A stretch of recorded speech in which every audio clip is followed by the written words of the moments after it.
Hello, and welcome to my presentation on resolving non-manifoldness on meshes from dual marching cubes. First of all, I want to give a short introduction to dual marching cubes methods. There are several, but they mostly follow the same idea. Just like marching cubes, dual marching cubes methods reconstruct surfaces from volumetric data. These methods are often used in medical imaging to reconstruct surfaces from CT or MRI scans. The data is usually stored as scalar values on a voxel grid. All points with the same value, the ISO value, form a surface. Here we see an example of such an ISO surface within a voxel grid and its intersection with the grid cells.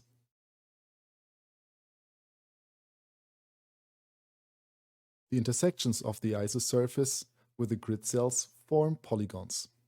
And you can already see that later on we will represent each polygon by a single vertex. This is also why it is called dual marching cubes. Now we get to the main idea of dual marching cubes. We know that the ISO surface is continuous by definition. Therefore, when a voxel edge is intersected by the ISO surface, also all four incident cells are intersected. This means that we can construct a quad for every intersected edge. Eventually, we get a quad-only surface reconstruction, which is quite cool, and the method is also rather simple.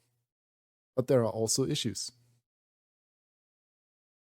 The ISO surface can be surprisingly complicated within a voxel. On the left, everything is fine and we will get some really nice quads from it. On the right, however, we see that the ISO surface consists of 4 independent branches. And this is not even the worst case.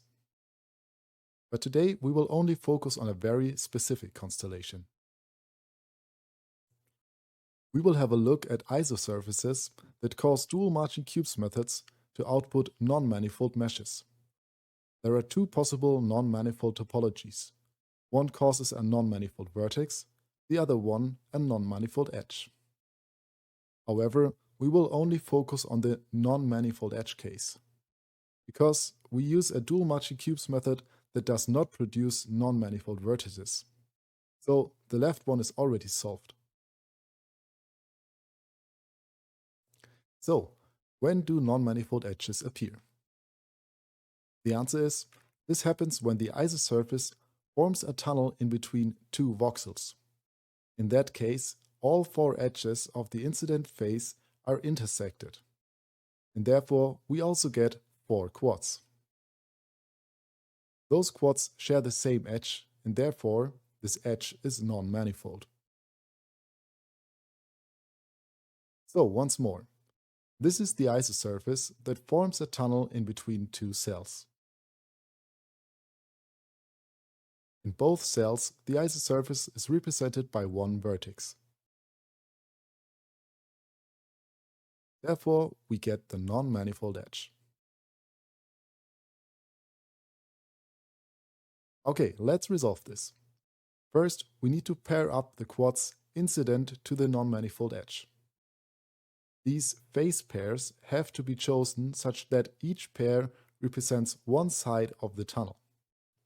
This can be achieved with the asymptotic decider. Let's have a look at what the asymptotic decider does. It determines the asymptotes of the bilinear interpolation in a quad.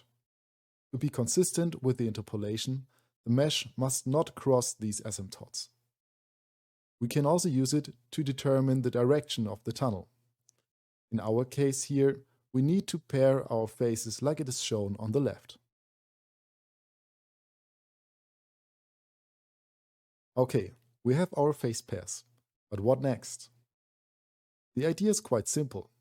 We restore the tunnel of the ISO surface by subdividing its incident quads.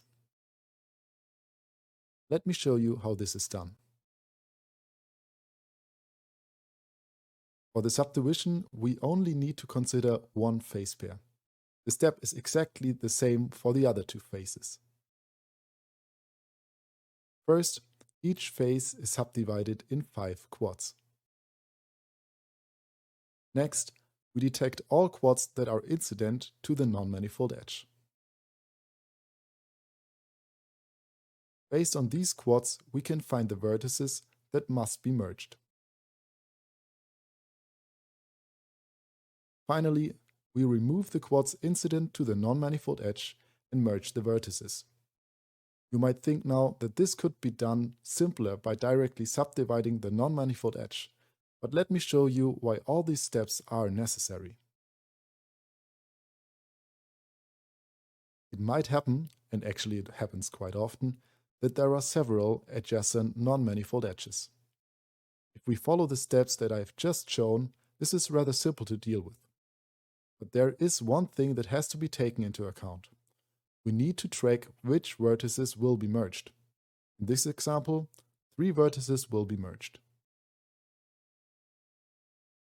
And now let me show you some extreme cases. Here we have a vertex with 12 incident quads. We do the subdivision, and when we remove the faces, we can see that we actually have 12 vertices that must be merged into one. The vertices form a closed chain where each link is merged with its neighbors. The result is something that is surprisingly manifold and really hard to imagine even when you see it.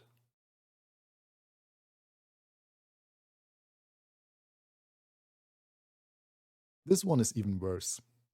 Here we have 5 non-manifold edges. The cylinders show you the direction of the tunnels.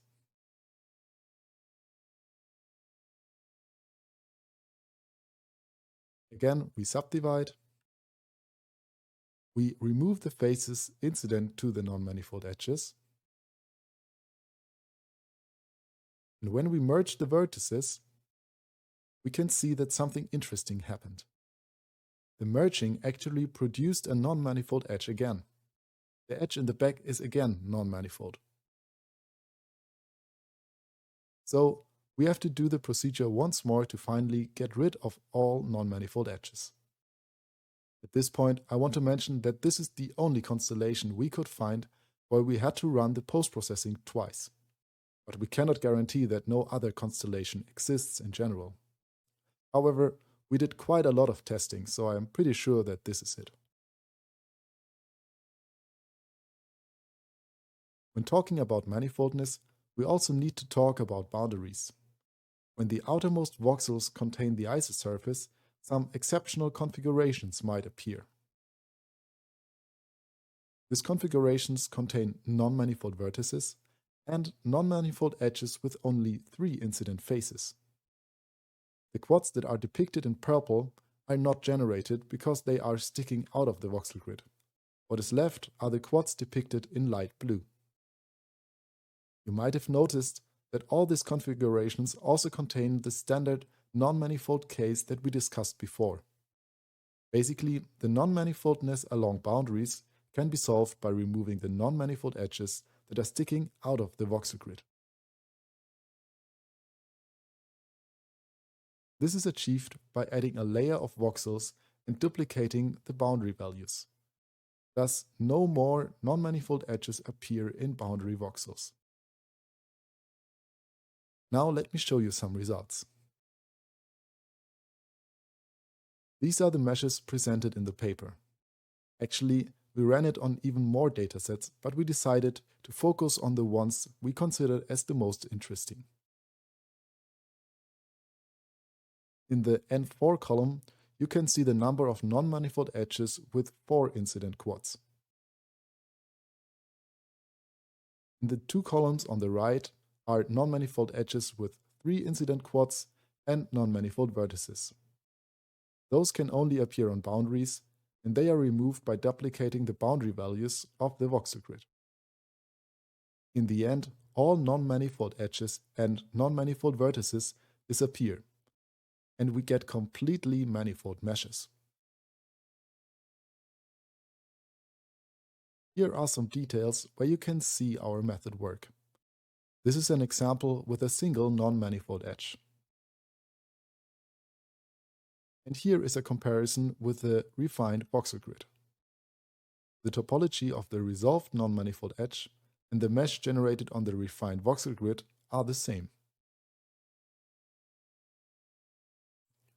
Here we have two incident non-manifold edges.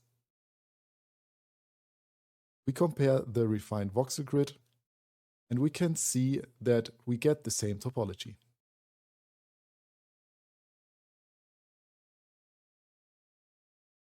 The same holds for even more complex cases. Here we see 4 incident non-manifold edges.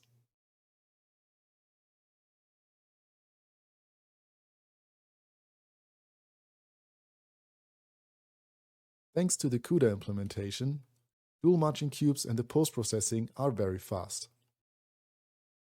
Meshes with several million faces and vertices are generated in less than a second. For example, here's a mesh that contains more than 2 million quads. On my NVIDIA RTX 3070, the generation took only 160 milliseconds. Here you can see our GUI that was used for all the tests. It contains everything you need to reproduce our results and perform runtime tests. The GUI and all the other code is available on GitHub. If you have any questions, do not hesitate to contact me or any of my co-authors. Thank you for your attention.